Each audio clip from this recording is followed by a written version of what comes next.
গরিবের পেটে লাত্তি মেরে সুদের টাকায় বিল্ডিং করতেছে 5 তলা। সমাজের লোক তার নাম দিছে আবার মানবতার ফেরিওয়ালা। যেই বাপ মা তারে কুলে পিঠে করে মানুষ করছে, সেই বাপ মারে বিদ্রোহ আশ্রমে রেখে আসে। আবার সমাজে মাথা উঁচু করে সে নিজের হুজুর দাবি করে। এত পড়ালেখা করে উচ্চ শিক্ষিত হয়ে কি লাভ, যদি তার চেয়ে বেশি সুশিক্ষা জানে একজন রিস্কাওয়ালার বাপ। এই সমাজে উচিত কথা বলে যারা, মানুষ তাদেরকে ঘৃণা করে। আর মিথ্যার পথে চলে অবিচার করে যারা, সমাজ তাদেরকে সালাম দিয়ে সম্মান করে। উচিত কথা বলো না তোমরা জেলে যাওয়ার বয়ে, তবে একটা কথা মনে রাখো, চুপচাপ তাইকা দুনিয়ার জেল থেকে মুক্তি পাইলেও একদিন হাসরের ময়দানের জেলে দরাত পড়তে হবে।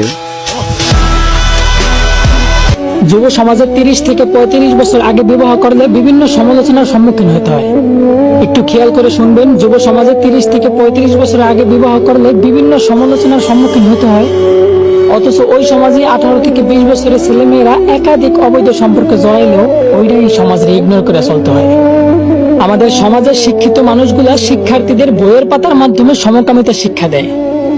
আবার কেউ তার প্রতিবাদ করতে গিয়ে নিজের কর্মস্থলের চাকরিটারে হারায় ফেলায়। হ্যাঁ, এই সমাজে মানুষ হিসাবে কোনো ব্যক্তিকে তার যোগ্য অধিকার দেওয়া হয় না। টাকা পয়সা আর ক্ষমতা আছে তো আপনি সমাজের নেতা, আর না থাকলে মানুষ বলেই গণ্য করা হয় না। আমরা এই আলোময় পৃথিবীতে চলার জন্য উচ্চ শিক্ষিত হইতে বিভিন্ন দেশ বিদেশ যাইতেও দ্বিধাবোধ করি না, অথচ অন্ধকার কবরে চলার জন্য কোরআনের শিক্ষাটাই এই সমাজ থেকে নেওয়া হয় না। তো বলি, এই যে সমাজের লোকজন নিজেদের ছেলে মেয়ের বিয়ের জন্য এই অকুশল সমাজ থেকে আবার একজন সামাজিক ছেলে বা মেয়ে খুঁজলেন। আচ্ছা, এই বিষয়টা কেমন হলো না, যে নিজেদের হাতেই সমাজের পরিবেশ নষ্ট করে আবার ওই সমাজেই গাছ লাগিয়ে পরিবেশ বাঁচাইতে বললেন।